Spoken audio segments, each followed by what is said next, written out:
we'll do the live thing first. Like,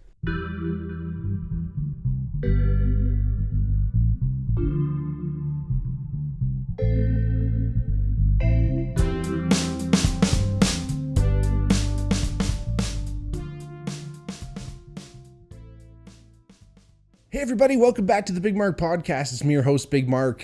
If it's your first time listening to the podcast, welcome. If not, welcome back. Like we always say, if you ever wanted to reach out to the podcast, let us know if you want to hear any topics or let us know any comments on anything. Hit us up on Twitter. Hit us up on our Instagram at the Bigmark Podcast, at the Bigmark Pod. Rate the podcast if you get a chance. Wherever you are, you can rate it on Spotify, Apple, iTunes. We've got a lot of great ratings over the past. Thank you so much to everyone. We love you all for every rating. Leave a comment, share with your friends. If you tell one friend, we can double the podcast overnight. That's what we like to say. And if you ever wanted to support the podcast, go check us out at our Patreon, patreon.com/thebigmarkpod. There's different levels there that you can throw some shekels. Shout out to all of our new subscribers. Thank you so much for all of your Patreon members, subscribers, patrons. Anyway, thank you so much for your support, and we appreciate everything. And you guys keep us going. I love doing this podcast for you guys.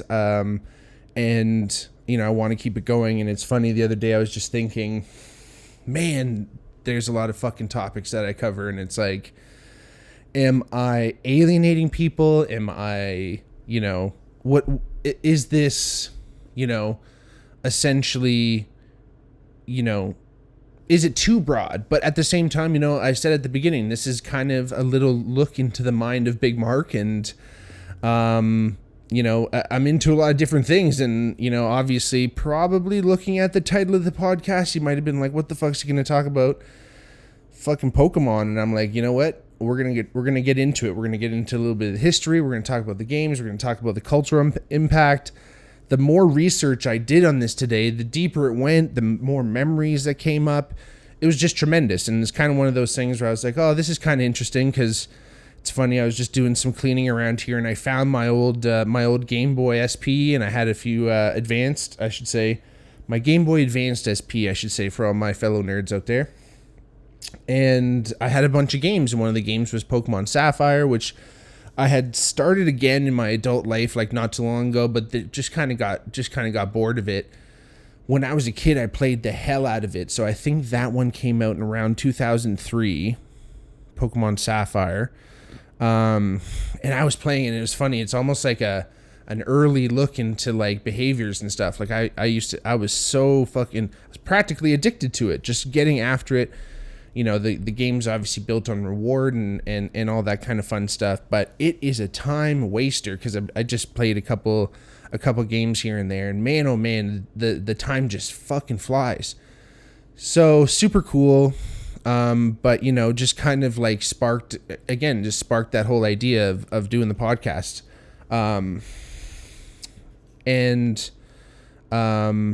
Like I said, I kind of wanted to go into a little bit of a history of of Pokemon, where it came from, and then obviously get into the like kind of cultural impact of everything, which is super cool.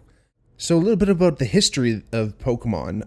Pokemon is actually an abbreviation for pocket monsters. First came out in Japan. They were known as pocket monsters there, I'm assuming in Japanese.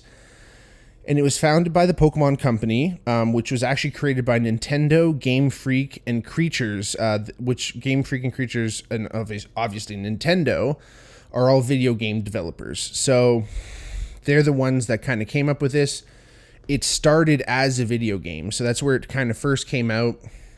The whole idea from it actually, like I said, was meant for the Game Boy, which was essentially, if no one knows, a handheld video game console thing, if you want to call it a console, a handheld video game thing that Nintendo came out with back in the late 80s, I think 86 or 89, or anyway, and as soon as it came out, the developer actually, his name is Satoshi Tajiri, He actually came up with it as soon as, like, he came up with the concept anyway, as soon as the Game Boy first came out. So it was actually first created in 1996. So that's when it was released. So it was a few years after the Game Boy had already been on the market.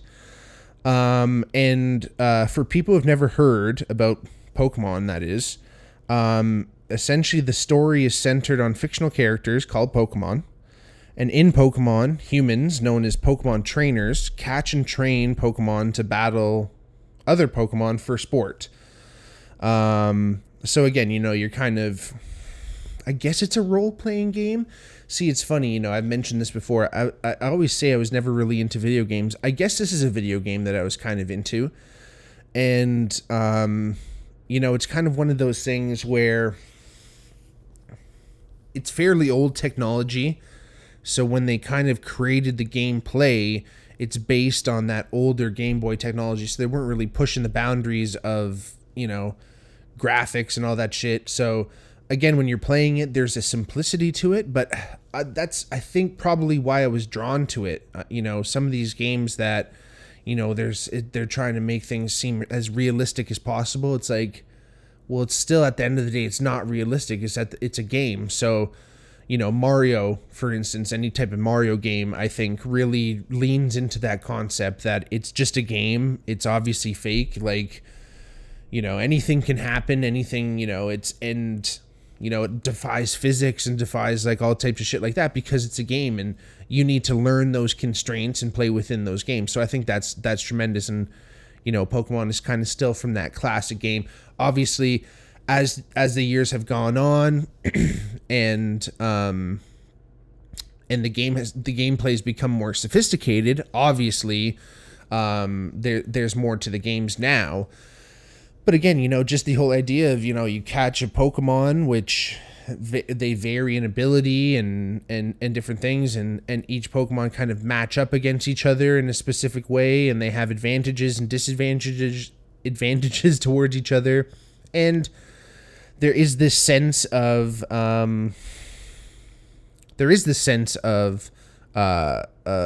like continuation or progression, I should say, in the game, because you get to train these Pokemon and they grow in level, and again, you kind of complete all these tasks and stuff. And okay, yeah, sorry, I just had to check on the notes there, just didn't know what I wrote. As you're battling these other Pokemon and training and getting better, I guess you're learning lessons along the way. It's kind of funny. Some of the little quips here and there are pretty deep. So there's eight main series regions set in the main series games. Kanto, Johto, Hoenn, Unova, Kalos, Alola, and Galar. And they're all actually based on real world locations. So Kanto is obviously Kanto, Japan. That one's not too hard. Johto is Kansai, Japan. Hoenn is Kyushu, Japan. Unova is actually based on New York City. Kalos is based on France. Alola is Hawaii in the US, obviously. And Galar is based on the United Kingdom, which is I found pretty interesting that, when I was playing it, I just kind of assumed that they just kind of came up with the regions out of nowhere. Anyway, each game is set in a new region, so each new game that came out, essentially one a year, it seemed, as things went on. All were set in a new region and are all based in the same universe. And some games cross over, and some games are only based in that one particular region. Every region does consist of several cities and towns that the player must explore in order to overcome many waiting challenges such as gyms, contests, and villainous teams. So you travel around this map, you go to these towns, you go to these villages, and these gyms are essentially, like the boss level of the game or whatever you have to go through. And there's different, you're saving towns. Each game obviously has different storylines too, right? Which I guess makes it interesting. And again, I think, more and more when I was thinking about all this stuff, it kind of just opened my mind to, what video games are. Obviously, you're going through these challenges, and I guess it's just kind of risk or it's just reward and outcome and doing all that stuff, right? So it's reinforcing behaviors and doing all that stuff. So, you can really see how people really do get super hooked on video games, because it's all that based on those psychological principles, and keep going, and checkpoints here and there. It's super cool. But anyway, like I said, just really fun to kind of like touch back into these games and kind of get into them a little bit more, which was really cool. When the franchise actually first began, like I said, it began as Pocket Monsters, but it was released as Red and Green for original Game Boy in February of 1996 in Japan. So the green's only available in Japan. I think there are some cool modded versions that you can get here in North America, but it was later released outside of Japan as Pokemon Blue and Red. And essentially that just spawned, the whole gamut of Pokemon games. Like I said, Red and Blue came out. I got Red, and so 1998. I was 7 years old in 1998 when this game came out. I didn't know exactly which month, but I got Red and Pokemon, I think, for Christmas. Pokemon. I got Pokemon Red and a Game Boy Pocket for Christmas. Amazing. It was clear, looked super cool. I fucking brought it to school. I'm in grade 3. Fucking brought it to school in my backpack. Some kid fucking stole it. I don't know how. Looking through things, I don't know if it was a kid in my class. Something had to be, because how did I even know? Anyway, so brutal. Fuck. Such a knob. I felt so bad. My mom was so fucking pissed, obviously. And Pops probably, pitched into that. And, I just feel so bad for my parents. And it was just like, oh my God, what the fuck? When just looking back at it, I didn't know what the hell I was doing at the time. Blue. So Red and Blue came out. If you know much about Pokemon, Red was obviously based on, had Charizard involved, and then Blue had Blastoise. I'm not really sure. Again, I think the only two, I guess I never really beat Red because it got stolen, but the only two I ever really owned was Ruby and Sapphire together, and there's really no big difference between the games. Kind of like the main Pokemon is a little bit different. There's kind of like a boss Pokemon in some of them, if you can put it that way. Anyway, not to get too particular because there's so many fucking games here. So there was kind of generations of these Pokemon games as they came out. Different Pokemon came out and all that. I think it started with 150 Pokemon. Now there's over 700. So whatever. So for the original Game Boy, or Generation 1 as they called it, Red and Blue, and then Yellow came out. Yellow was cool. You had a Pikachu kind of follow you around. Then for Generation 2, you had Gold and Silver, and Crystal. Those were both for Game Boy Color. Generation 3 gave us Ruby and Sapphire, Fire Red and Leaf Green, and Emerald. Those were all for Game Boy Advance. Excuse me. Fourth generation was Diamond and Pearl, Platinum, Heart Gold, and Soul Silver. At this point, you can see how the creators of the game are starting to push the names a little bit. They're starting to run out of colors. They're starting to run out of interesting things they can call things, I guess. So Heart Gold, Soul Silver, that came out in 2010. So basically from 98 until 2010, they've come out with a game every year. 2011 gave us Black and White, and 2012 gave us Black and White 2. So it's those were both for Nintendo DS, but come on, guys, we're fucking losing it on the names here. Generation 6 gave us Pokemon X and Y, sick, and then Omega Ruby and Alpha Sapphire, which I'm assuming was just a re-release of Ruby and Sapphire, which is classic. That came out in 2014. Sun and Moon, Ultra Sun, and Ultra Moon. So those are for Nintendo DS and Nintendo 3DS. See, this is at the point here about Diamond and Pearl, I guess, which came out in 2007. So I was in high school. That's when they lost me. That's when I stopped playing. I didn't get a Nintendo DS. I guess that's what it was. I didn't get the new system, so I was done. And then they have the newest ones, which started coming out in 2018 for the Nintendo Switch. So that's it's already 8th generation. So these are all these Pokemon that probably I don't even know. And in 2018, they came out with Let's Go Pikachu, Let's Go Eevee, Sword and Shield came out in 2019. Pokemon Brilliant Diamond and Shiny Pearl came out in 21, and then Pokemon Legends Arceus is, I guess, coming out this year in 2022 at the end of the month. This is I'm recording this in January, so I guess at the end of January it's coming out. For the Switch, which I was playing with my buddy B-Rye, shout out B-Rye, shout out Britt. We were having a fucking great time playing Nintendo Switch Golf and all that, and Mario Kart and shit. And the cool thing about the Switch, I guess for people who don't know, or for people that do, obviously you can play on your TV, or it's a handheld version too, right? So again, Nintendo, which I could do an entire podcast on, has just been coming out with new systems, and they're more or less the king of the handheld system. They do have obviously Switch is a console system as well, but they had the GameCube, they had the Wii, they obviously had N64, which is an amazing system, but lately they've just been killing it in the handheld kind of game, because kind of, I guess, Xbox and PlayStation rule.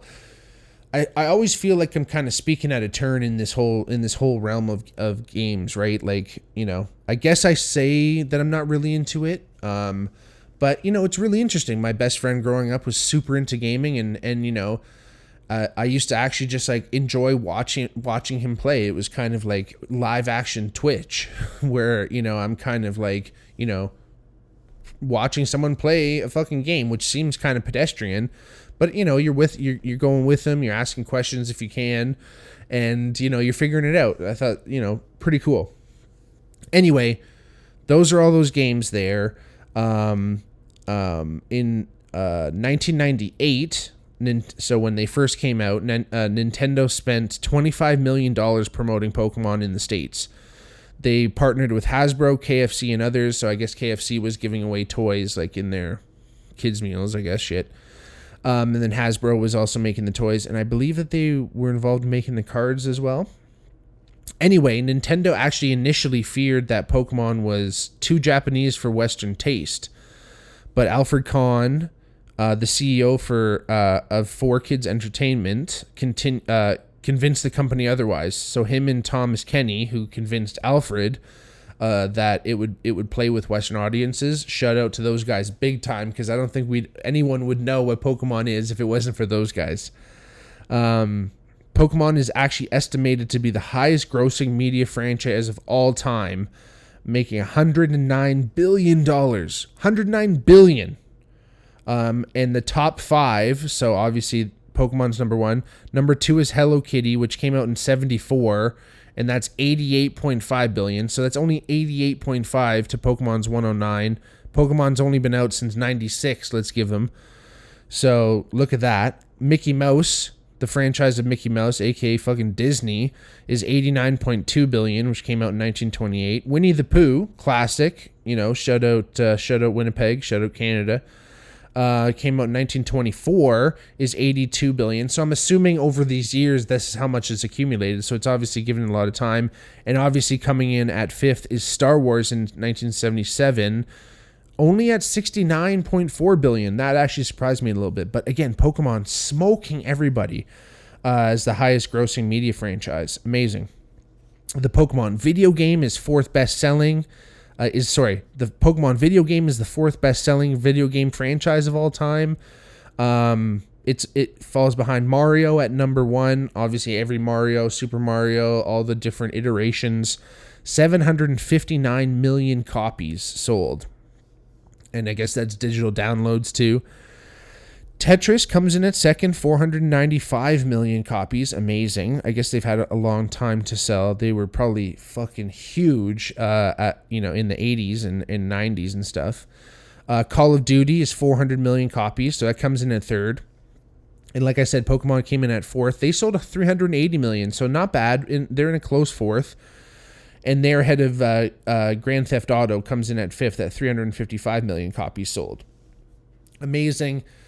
Crazy popular games, obviously insane. And it's funny, the like the game itself, the video game spawned an anime television series.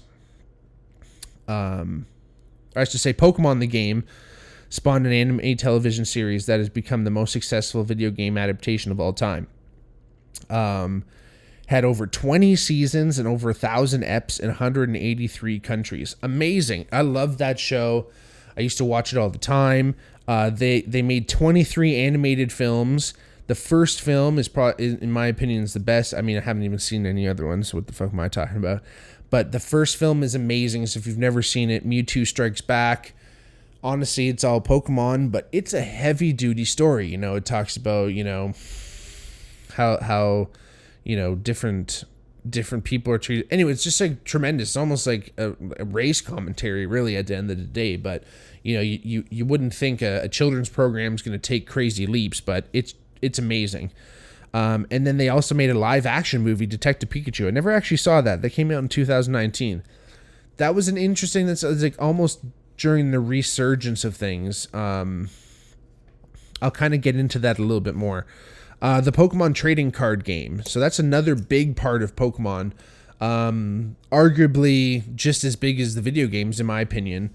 But the Pokemon trading card game is actually the highest selling trading card game of all time. So that's ahead of Magic and I guess other trading card games. I don't know. 34.1 billion cards sold. The cards were released about 8 months after the games.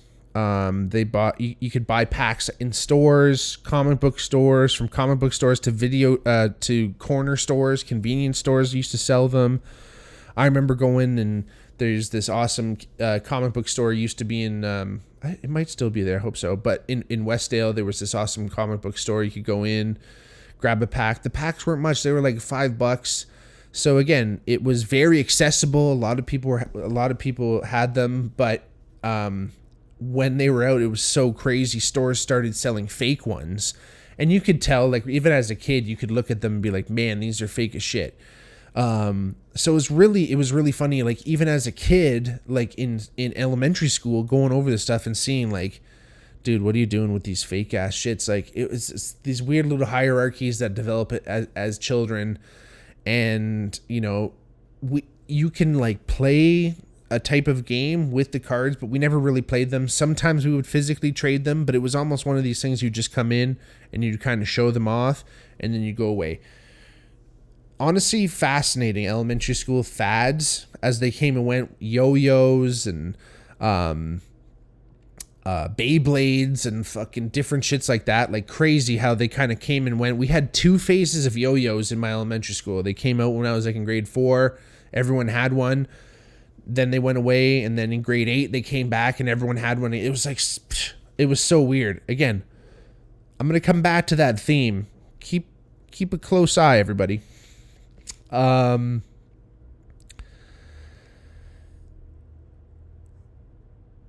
So essentially, with the trading cards nowadays in 2022, oh my gosh, Happy New Year, everybody.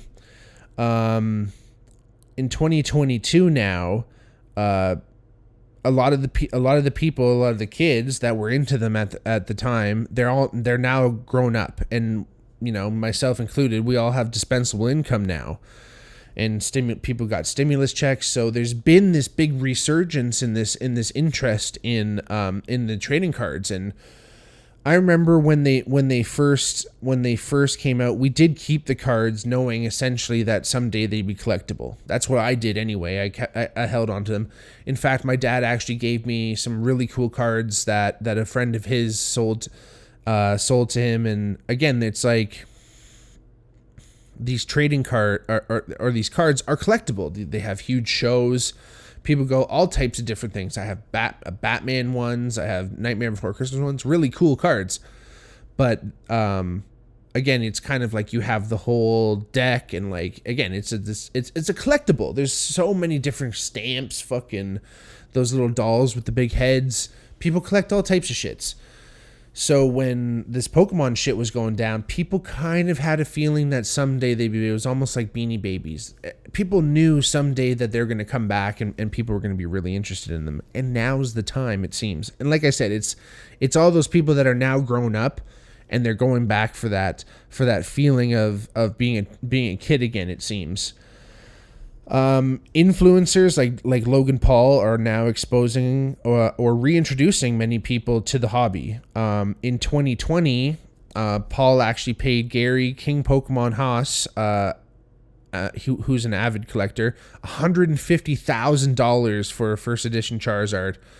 He also paid $200,000 for a box of first edition cards. Logic the rapper paid $185,000 for a Charizard card. So I guess these Charizard cards are really valuable. So if you do have any cards, go check. If you have them in your basement in a binder somewhere, go check, see what you got, because you might be sitting on a gold mine. And however, again, there are foibles to this. Logan Paul actually paid $3.5 million for a box of one-of-a-kind cards that he actually later found out weren't one-of-a-kind, which is a major bummer. But like I said, I was just kind of doing some quick research here on some of the top-selling cards for 2021.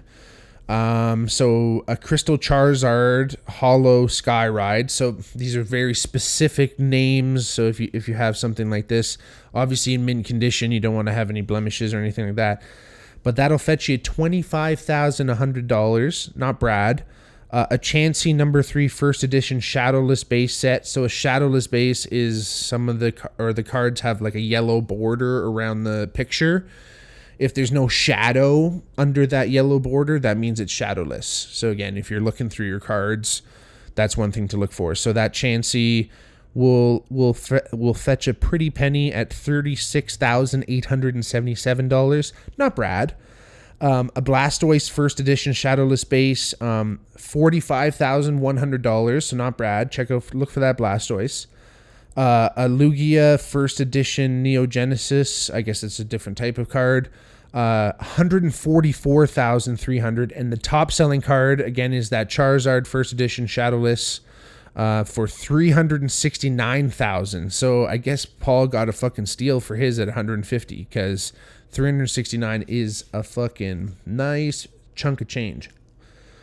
So again, like I said, if you do have anything in your basement or at your mom's house, go fucking check it out and see if you got anything down there, because you never know. And again, this whole idea like that I was mentioning before, and I want to kind of come back to, is this whole idea of nostalgia. In 2016, Pokemon Go came out. Nintendo released this augmented reality mobile game for Apple iPhones and Android phones and shit.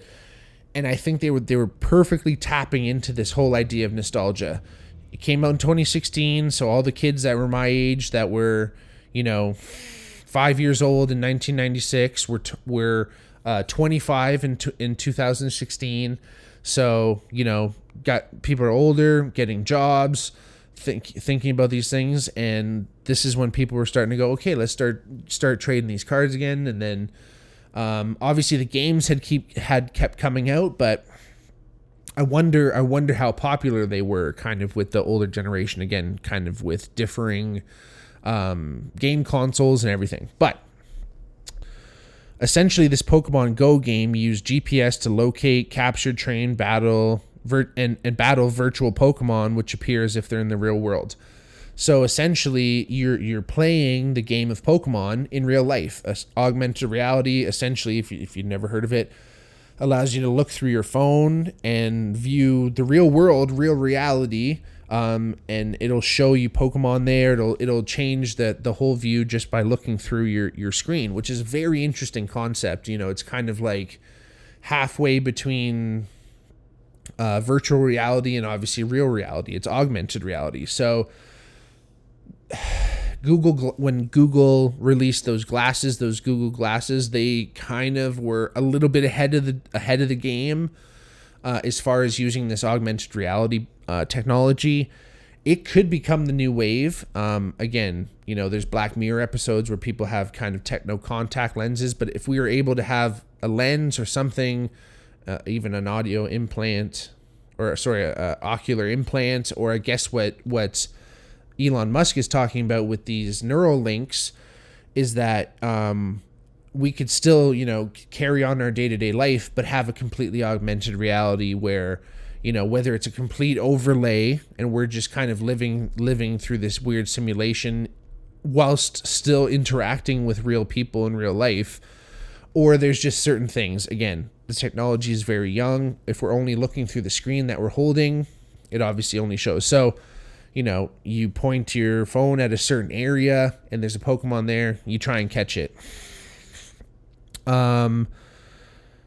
And all these people were starting to get into it, and it was really, really bizarre. Obviously caught on a new wave of younger people who have never heard of it, but then again, that whole nostalgia really caught on to, people my age getting into it.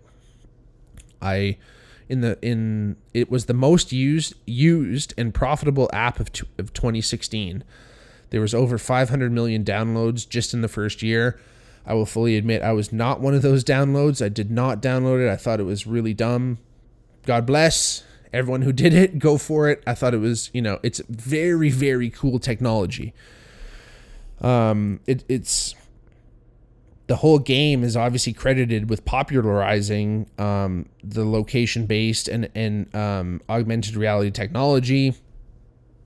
People talked about it was promoting physical activity. At the time, I was just graduating university and getting into personal training. So I was like, all right, that's kind of cool. It's getting people out. It's getting people walking around. That's cool. It also actually helped local businesses grow with increased foot traffic. I remember some restaurants and different places would post a sign and say like, oh, there's a fucking Clefairy in here, some fucking Pokemon in here. Come on in, grab a coffee and catch a Pokemon or whatever the hell you did. However, it did attract controversy for contributing to accidents and creating public nuisances. So, people would be walking in the middle of the street. I remember, even when I was working at the brewery, people would gather around like in a crowd. Like I'm talking 20, 25 people, and you'd be like, what the fuck's going on out there? Did someone get fucking beat to shit? Like, why is everyone gathered?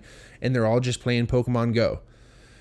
It was actually a wild phenomenon, to be truthfully honest. But again, that is the power of nostalgia.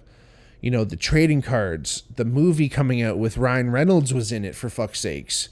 Pokemon Go, I think Nintendo, smart, being intelligent as hell, cashed in. They talk about in advertising. One of the courses I did in university actually was called ads in society, and we talked a lot about kind of the psychology of ads and a lot of that kind of branding opportunity. When you do have access to kind of branding directly to children, you can implant certain things in their mind that they will want. Cigarette companies giving out candy cigarettes, different McDonald's and things like that, where you had those experiences in the play place and the Happy Meals and all that fun stuff. And then as an adult, you kind of feel some of those same feelings and experience some of those same experiences when you eat their food again. Although it's not good for you and terrible, there's a nostalgia there. Again, any big brand you can kind of think of, anything you really love in your life, you probably actually encountered it in some way as a kid. And if it was a positive and good experience, you're probably going to go back to that at some point. Like I said, since I found this game, I've been playing it here and there.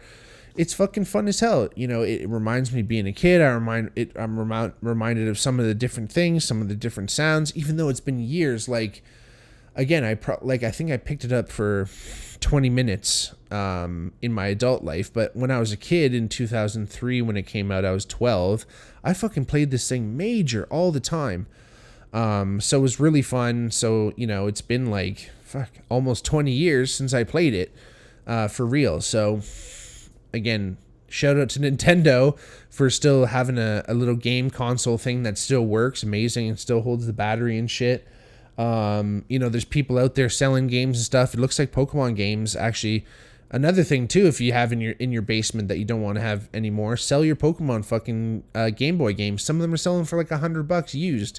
So again, this idea of nostalgia that we all love, and there's a great quote about nostalgia from from Mad Men, and in Greek, nostalgia literally means the pain from an old wound.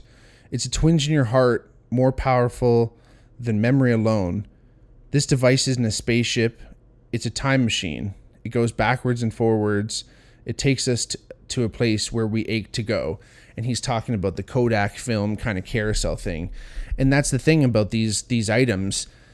They take you back to these places that do you ache, and it is this longing feeling that you feel like if you go back to this thing, it's going to give you that feeling of being whole again.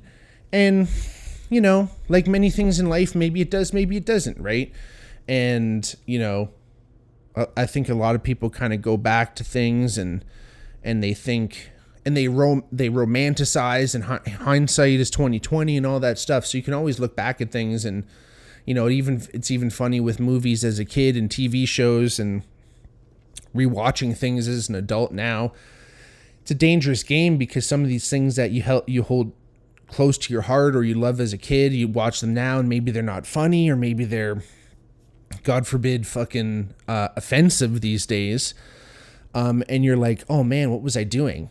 And most of these movies and television programs and things came out, they didn't necessarily come out with the intention of being able to be accessed forever. The fact that we do have this new technology that allows us to go back in and watch these things again in high definition. Like even some of these shows that were shot on these old shitty cameras, when you look at them and they're remastered and all this shit, it almost looks like shit because, again, it wasn't meant to be that way. And it's almost that whole idea, again, of simplicity. And, the more we push things forward, the worse it can make things look in the past. Right? So there's this paradox there that as human beings, we are always constantly innovating, and we want to make the next best thing. We want to keep innovating and getting better and striving and getting to the next place. But we always want to go back, and we always look back at things and say, oh man, that time was a better time. Oh, I remember when things used to be like this. And, again, just longing and pining for the past and objects and different things that we used to have. So that is the human struggle, right? As we continue on through these times. But like I said, go back and if there's any of those Pokemon cards that I mentioned, go check and see if you have them in your basement. You might have some money. But yeah, go fill that wound. Nostalgia, everybody. It's a powerful thing. Everyone, thank you so much for listening today. It was a great trip down memory lane, down nostalgia lane, nostalgia avenue. And,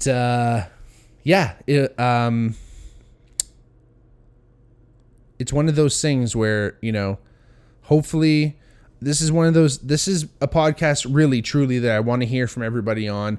I want to hear about your Pokemon stories. I want to hear what you were like.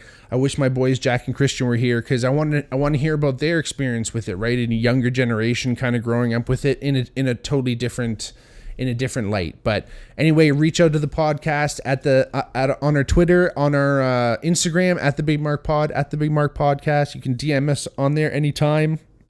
Like we said, if you just tell one friend, we can make the podcast grow overnight. We love you all. Shout out to everyone. Shout out Benny and Kate. Congratulations on your engagement. Shout out to all the new engagements out there. We love you. And again, got to catch them all. Pokemon. Peace.